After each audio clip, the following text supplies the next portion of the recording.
Winter had wrapped Moscow in a cold, quiet silence. Snow drifted slowly through the air, settling on the white avenues, the grey apartment blocks, and the dim yellow streetlights that barely pierced the darknesses. The city moved more slowly in winter, as if every sound and still were softened by the thick blanket of snow. Students were leaving the university buildings after evening lectures, their voices echoing faintly in the cold air as they hurried toward buses, trams, and the warm light of nearby cafes. Among them walked a young woman dressed in a simple dark coat, her scarf wrapped tightly around her neck. As she carried a small bag filled with notebooks and books on history and literature. To anyone who saw her, she looked like an ordinary student, quiet, focused, and somehow distant from the loud conversations of her classmates. Few people paid much attention to her as she stepped out of the university gates and onto the snowy sidewalk. Very few people knew the truth about her family. She had grown up surrounded by an invisible wall of secrecy. Her father was Yuri Andropov, the powerful chairman of the KGB, one of the most feared and influential men in the ancient Soviet Union. His name carried enormous authority inside government buildings, intelligence headquarters, and military offices across the country. But outside those circles, he preferred to remain anonymous. Her father had insisted on it from the beginning. Protection, he called it. The less people knew, the safer he would be. So at the university he never spoke about her family. She never mentioned where she lived, who visited their apartment, or why unfamiliar government cars sometimes appeared near her building. To her classmates she was simply another student who studied hard and avoided attention. That evening the air was especially cold. A sharp wind moved through the streets, pushing loose snow across the pavement like white smoke. The young woman walked along a quiet street lined with tall Soviet-era buildings. Most of the windows were dark, and the occasional passing car left long reflections of light on the icy road. In the distance, the low hum of an engine slowly approached. A black Volga sedan turned the corner and entered the street behind her. The car moved slowly, almost silently, its headlights cutting through the snow-filled darknesses. Inside sat several young men dressed in expensive coats, their latter occasionally spilling out into the cold air when the window cracked open. They were not worried about anything. They were the sons of influential officials, businessmen, and people who had spent years building connections within the Soviet system.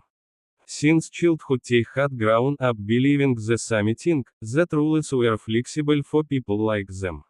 When problems appeared, their fathers solved them. When scandals happened, they quietly disappeared. Tonight, they were buried, restless, and looking for entertainment. The Volga continued to roll slowly down the street, keeping a careful distance behind the young woman walking ahead. She didn't notice the car at first. Her thoughts were somewhere else, lectures, books, and the long walk home through the winter evening. But inside the car, the men were already watching her closely. One of them leaned forward, studying her through the windshield. Another smirked and muttered something that made the eyes low. The car slowed even more as it followed her through the nearly empty street. To them, she looked like an easy target. They had absolutely no idea who she was. And they had no idea that the quiet young woman walking alone through the snowy Moscow night was the daughter of Yuri Andropov. Within the vast and ruthless machinery of the KGB, one of the most powerful organizations in the Soviet Union, his name carried a weight that could move entire systems into action. But on this dark winter street, none of that power was visible. There was only a silent road, falling snow, and a black car slowly approaching from behind, carrying men who were about to make the worst mistake of their lives. The street that had been quiet only a minute earlier suddenly filled with chaos. The cold night air carried a sharp breeze that echoed between the tall apartment buildings, but the windows around remained dark and silent. In winter, people rarely looked outside. Everyone preferred to stay inside their warm apartments, far away from the freezing streets. The black Volga had stopped near the sidewalk. Its engine continued to hum softly as shadows moved quickly around it. The men inside the car acted with the careless confidence of people who believed nothing could touch them. Their laughter from earlier had disappeared, replaced by hurried whispers and rough movements. The young woman tried to resist, shocked and frightened by what was happening so suddenly in the empty street. Her back fell to the ground, books scattering across the snow. The wind lifted a few paces and carried them across the icy pavement. The yellow streetlight above flickered weakly, casting long, distorted shadows across the scene. For several long minutes, the night was filled only with struggle and muffled voices. Then, just as suddenly as it began, everything became quiet again. The men quickly returned to the car, breathing heavily but already recovering their arrogant calm. One of them kicked the scattered books aside before climbing into the vehicle. Another lied nervously, trying to turn the moment into a joke. The door slammed shut, and the Volga slowly pulled away from the curb. Snow continued to fall, covering the marks left behind on the road. Inside the car, the atmosphere changed quickly. The tension faded as the men began convincing themselves that nothing serious had happened. They had lived their inner lives protected by powerful families and connections. Scandals had appeared before, drunken fights, reckless driving, arguments with police, but every time the same thing happened. Their fathers made a few calls. Papers disappeared. Witnesses forgot what they saw. One of the young men leaned back in his seat and lit a cigarette, blowing smoke toward the roof of the car. Another joked that the girl probably wouldn't even report the incident. Even if she did, who would believe her against them? Their laughter slowly returned as the car moved deeper into the city. To them, it was already over. But in another part of Moscow, events were already unfolding at a speed none of them could imagine. At a hospital, doctors quietly documented injuries and asked careful questions. A police report was written to the officers involved since almost immediately that the case was not ordinary. Something about the situation, the identity of the victim, the phone calls that followed, created an atmosphere of tension inside the building. Within a short time, information began moving through secure government channels. A coded message arrived at the headquarters of the KGB. The report was brief but urgent. It described a violent crime, the possible identities of the suspects, and the name of the victim.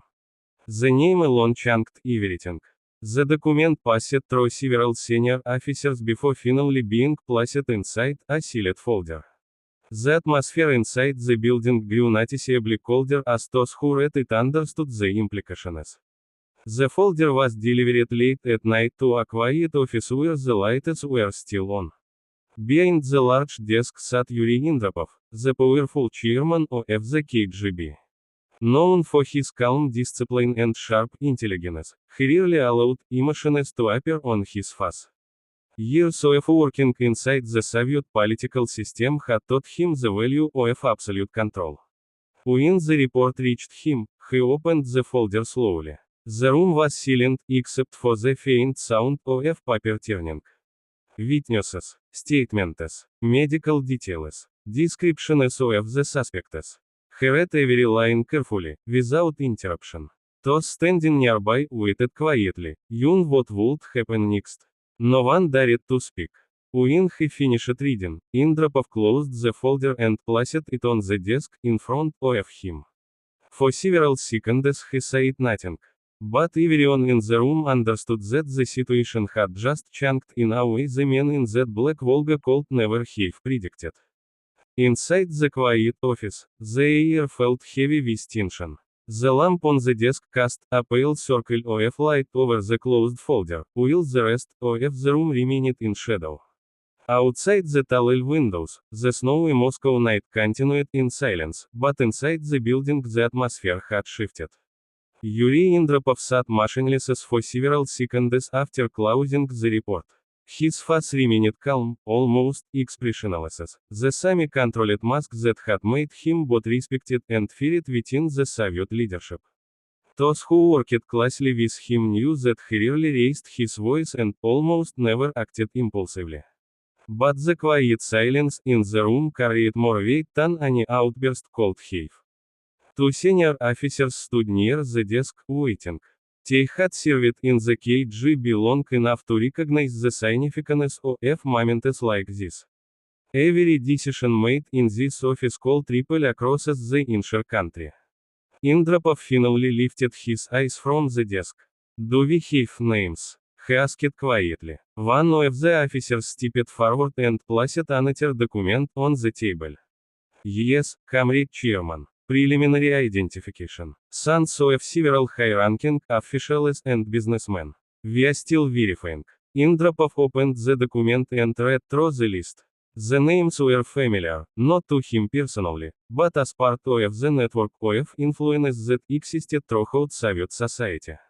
Powerful families, well-connected individuals, men who had built comfortable lives through loyalty, favors, and quiet arrangements behind closed doors. The same system that often allowed scandals to disappear.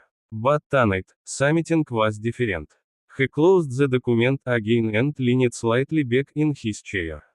His eyes moved slowly across the room, as if measuring the consequences of what was about to happen. "Where are they now?" he asked. "Our sources indicate they are in a private apartment in central Moscow," the officer replied. Several witnesses confirmed they returned there after the incident. Another short silence followed. Then Andropov spoke again, his voice calm and controlled. "Bring them in." The words were simple, but everyone in the room understood their meaning. This was not a routine police investigation. This was the beginning of a full operation by the KGB. Within minutes, the order began moving through the building. Telephones rang in secure offices.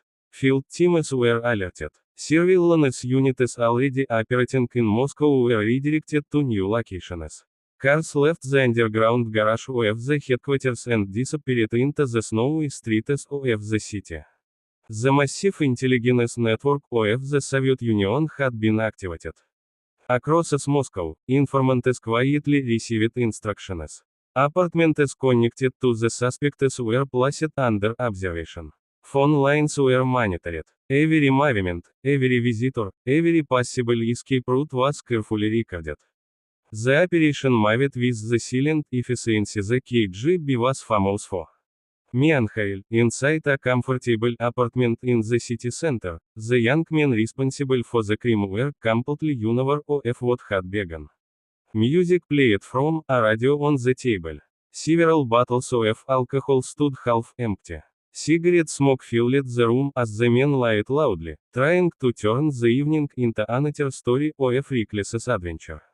One of them passed around the room, nervously glancing toward the window. "Relax," another said with a smirk. "Even if someone complains, our fathers will fix it." Another man raised his glass in agreement. "Exactly. By tomorrow this will be forgotten." They believed it completely. Their inner lives had taught them that influence and family connections could solve any problem. The Soviet system, like any powerful system, had weak points, and they had grown up protected by them. But outside the apartment building, several cars had quietly appeared on nearby streets. Men in dark coats stood near entrances and corners, pretending to smoke or read newspapers while watching the windows above. Radios whispered short-coded messages between teams positioned around the block. The net was slowly tightening. Back at headquarters, reports continued to arrive on Andropov's desk. Surveillance teams confirmed the suspect's location. Identification was complete. Escape routes had been mapped. Everything was ready. Andropov listened to the updates without changing his expression. When the final confirmation arrived, he gave a small nod. No dramatic speech followed. No anger. Only a single quiet instruction that sealed the photo of the men celebrating in that apartment. Proceed. In that moment, the vast machinery of the KGB moved from observation to action, and the men who believed themselves untouchable were about to discover that this time, no one would save them. The night was still deep and cold when the operation began. Most of Moscow was asleep. Its streets quiet under a thick layer of snow. Only a few streetlights burned in the darknesses, casting long pale reflections across the frozen roads. But in several parts of the city, unmarked cars were already moving silently through the empty streets. Inside those vehicles sat officers of the KGB, dressed in dark coats and speaking only in short, precise phrases over secure radios. The operation had been carefully planned during the night.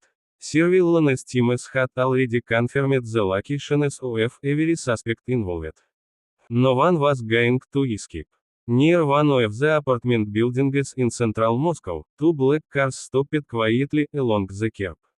The engines were switched off immediately, and several men stepped out, their breath forming clouds in the freezing air.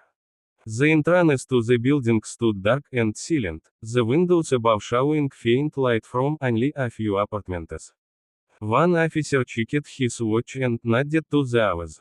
They entered the building quickly and without hesitation. Their boots echoed softly against the concrete stairs as they climbed to the upper floor. Outside the door of the apartment where the suspects were gathered, the officers paused for only a moment. One man positioned himself beside the door from while another raised his hand. Then the knock came, sharp and sudden. Inside the apartment, the men were still awake. The room was filled with cigarette smoke and the smell of alcohol. The radio was playing quietly in the background as laughter continued around the table. When the knock sounded, one of them frowned. Who would come at this hour? He muttered. Another shrugged and walked toward the door. The moment the lock turned, the door burst open with force. Several officers pushed inside at once, their voices cutting through the room with firm commands. State security. Nobody move. The latter disappeared instantly. The young man froze in shock, staring at the officers who had suddenly filled the apartment. For a second, none of them seemed to understand what was happening. Then panic began to spread. One of them tried to speak, his voice shaking. There must be some mistake. But the officers had already begun searching the room. Documents were checked, identification confirmed. The suspects were ordered to stand against the wall as handcuffs clicked into place one after another. The confident smiles from earlier in the night had vanished completely. What is this about? Another man demanded angrily. Do you even know who my father is? The officer standing close to him looked at him without any expression. Yes, he replied calmly. We know exactly who your father is. The words carried a quiet certainty that made the room suddenly feel colder. Across Moscow, similar scenes were unfolding at the same time. Other apartments were being entered, other suspects pulled from their beds or taken from private gatherings. Each arrest was carried out quickly and without unnecessary noise. Within a few hours, every person connected to the crime had been taken into custody. Some of them tried to call their families immediately after the arrests. In police cars and interrogation corridors, they demanded telephones and shouted the names of powerful fathers, uncles, and family friends who held important positions in government offices. But something strange began to happen. For the first time in their lives, those names changed nothing. The calls that usually solved problems were not being answered. Officials who normally intervened in such situations suddenly refused to get involved. Quiet messages began circulating through political circles in Moscow, warning that the investigation had reached the highest level, and that no one should interfere. Inside the grey interrogation rooms of the KGB, investigators had already prepared detailed case files. Witnesses' statements had been collected overnight. Medical reports had been verified. Timelines of the suspects' movements were carefully written out. When the interrogations began, the young man quickly realized the situation was far more serious than they had imagined. The investigators were calm, methodical, and frighteningly well prepared. Every lie was immediately challenged with evidence. Every contradiction was noted. The suspects had expected confusion, delays, perhaps even negations. Instead, they faced a machine that moved with relentless precision. Some of them began to panic. Others tried to remain arrogant, still believing their families would eventually step in and stop the process. But as the horrors passed, it became increasingly clear that something was very different this time. The case was moving too fast. Too many powerful people were suddenly silent. And somewhere above the entire operation, the authority behind it all remained invisible but unmistakable. The quiet decision of Yuri Andropov, whose order had set the vast system of the KGB into motion. For the men sitting under the harsh lights of the interrogation rooms, one realization slowly began to sink in. This time, their influence meant nothing. And the system that usually protected them had now turned completely against them. In the weeks that followed, the city of Moscow returned to its usual rhythm. Snow continued to fall over the wide avenues, covering the streets in the same quiet, white calm as before. People hurried to work, trams rattled through the frozen air, and newspapers printed the same carefully controlled news as always. Officially, nothing unusual had happened. The Soviet press never liked scandals, especially those connected to powerful families. When small reports appeared about a criminal investigation involving several young men from influential circles, the details were brief and vague. Names were not mentioned. The story quickly disappeared from the headlines as if it had never existed. But inside government buildings, the truth was well known. The investigation conducted by the KGB had moved with unusual speed and determination. Interrogations lasted for days, and the suspects quickly realized that no amount of arrogance or family influence could help them now. Every piece of evidence had already been collected, every witness statement carefully recorded. The case had been built with cold precision. Several high-ranking officials quietly received unpleasant news about their sons. Some tried to intervene at first, using the same networks of influence that had protected their families for years. Discreet phone calls were made. Messages were passed through trusted intermediaries. Old favors were mentioned, but each attempt met the same silent response. No one wanted to interfere. Within political circles, it had already become clear that the order behind the investigation came from the very top, from Yuri Andropov himself. Challenging that decision would have been not only useless, but dangerous. One by one, the powerful fighters stopped making calls. Soon the consequences began spreading quietly through Moscow's elite circles. Several officials suddenly lost their positions and were transferred to distant regions of the Soviet Union. Others were forced to resign under vague explanations about administrative changes. Their careers, once stable and comfortable, collapsed almost overnight. The young men responsible for the crime faced even harsher outcomes. Some were sentenced through closed court proceedings. Others were sent far away from Moscow, to remote parts of the country where their names and family connections meant nothing. Their privileged lives ended abruptly, replaced by a reality they had never imagined. The message traveled quickly through the hidden networks of power in the Soviet Union. Even the children of the elite were not untouchable if they crossed the wrong line. Inside the headquarters of the KGB, the thick investigation files were eventually sealed. Documents, interrogation records, and witness statements were carefully placed into classified archives. Access to the case was restricted, and the story slowly faded from public discussion. For most ordinary citizens, the event was never fully known. But among those who worked within the Soviet government, the memory remained. They spoke about it quietly, sometimes years later, as an example of how quickly the immense machinery of state power could move when someone decided that justice should not wait. As for Yuri Andropov, he never publicly mentioned the incident. In meetings and official appearances, his calm and controlled expression never changed. He continued his work as usual, guiding the powerful intelligence organization that watched over the Soviet Union. Only a handful of people were at the moment when the sealed case file was placed among the confidential archives. The heavy cabinet door closed with a dull metallic sound. And just like that, the story disappeared into the shadows of history, hidden for decades behind the locked records of the KGB. But those who knew the truth remembered one chilling lesson. On a cold winter night in Moscow, a group of men believed that their wealth and family power made them untouchable. They were wrong. Because as the machinery of the KGB had begun to move, the guilty were left with no chance at all.